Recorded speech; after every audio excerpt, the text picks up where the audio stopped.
Hello friends, आज हम एक सेविंग के बहुत ही पॉपुलर ऑप्शन जो आजकल हमें बार बार सुनने को मिलते हैं सिप, उसके बारे में जानेंगे। उस पर डिस्कस करने के लिए हमारे साथ financial expert mister Pradeep Agarwal ji हैं, जो कि मेरी पूंजी आईएमएफ के डायरेक्टर भी हैं। तो प्रदीप जी, क्या हमें बता सकते हैं कि सिप क्या होता है? ओके, आज के दिन में SIP is the most popular form of investment और what we call is systematic investment plan.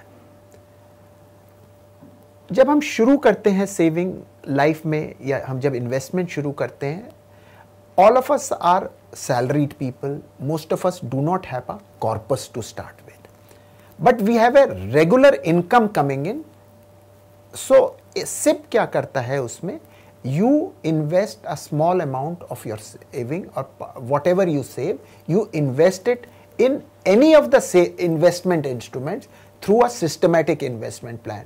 You could do it on a monthly basis, you could do on a weekly basis, depending on it. उससे क्या होता है कि बिना large corpus के आपने investment शुरू कर दिया है और धीरे धीरे क्या होता है, यही आपका बढ़ के एक लार्ज कॉर्पस बन जाता है। अब इस सिप से और फायदे भी हैं। जैसे एक तो सबसे बड़ा फायदा है सिप से ये तो मैंने समझा दिया है कि थोड़ा थोड़ा अमाउंट करके सेव करके आप बड़ा कॉर्पस बना रहे हैं। दूसरा क्या होता है, हर चीज कंटिन्यूसली ग्रो नहीं करती रहती है। Investment in equity markets, investment इन उसमें है जो कि और कोई भी ऑल्टरनेट चैनल्स में आप करते हैं, वो हमेशा बढ़ता है, कभी ऊपर जाता है, it has its ups and downs, it follows a sinusoidal curve और वॉट एवर इट इज। तो इसमें क्या होता है, जब आप डिफरेंट टाइम्स में उधर सेव कर रहे हैं तो you get the benefit of the lower ends of the market to increase your returns at a later date.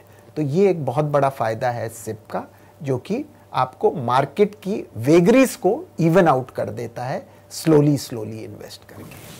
तो प्रदीप जी, एक चीज़ मुझे बताइए, क्या सिप में इन्वेस्टमेंट हमें मंथली ही करना होता है, एनुअली करना होता है, या क्या क्या तरीके हैं उसमें हम इन्वेस्ट करने के? देखिए, सिप वही लोग यूज करते हैं जिनकी कॉर्पस नहीं है और मंथली इनकम है, इसीलिए ज़्यादातर सिप मंथली बेसिस पे होती है, जो कि आपको फ़ायदा मार्केट्स के अप्स एंड डाउन्स का दे सकता है। आप एनुअल 6 मंथली भी कर सकते हैं, क्वार्टरली भी कर सकते हैं, एनुअली भी कर सकते हैं, बट उसमें क्या है कि फिर आपको पैसा, money has to be saved and invested somewhere else, then transferred into this fund or account, whatever your instrument you are saving in, उसमें जाता है।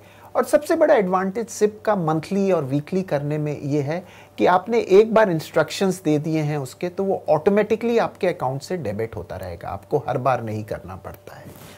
एक और मेरा क्वेश्चन है सर, सिप से रिलेटेड, कि क्या इसे हम सिर्फ इक्विटी में इन्वेस्ट कर सकते हैं सिप के थ्रू, या इसके डेट में भी कर सकते हैं?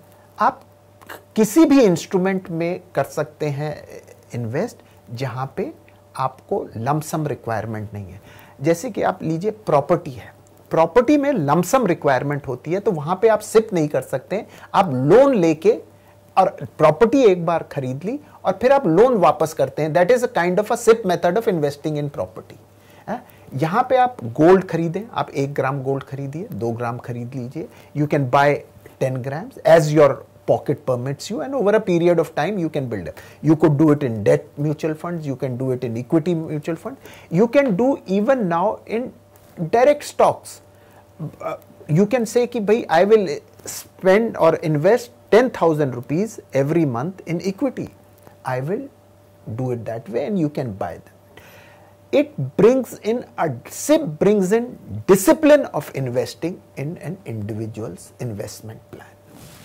थैंक यू प्रदीप जी, आप बहुत ही अच्छे तरह से हमें एक्सप्लेन किए कि सिप क्या होता है, और मैं उम्मीद करता हूं कि मेरे व्यूअर्स भी आज से ही अपना सिप स्टार्ट करेंगे, जो भी उनके फाइनेंशियल एडवाइजर्स हैं उनसे जाके कंसल्ट करेंगे और समझेंगे कि वो किस इंस्ट्रूमेंट में अपना इन्वेस्ट कर सकते हैं सिप के थ्रू। Thank you.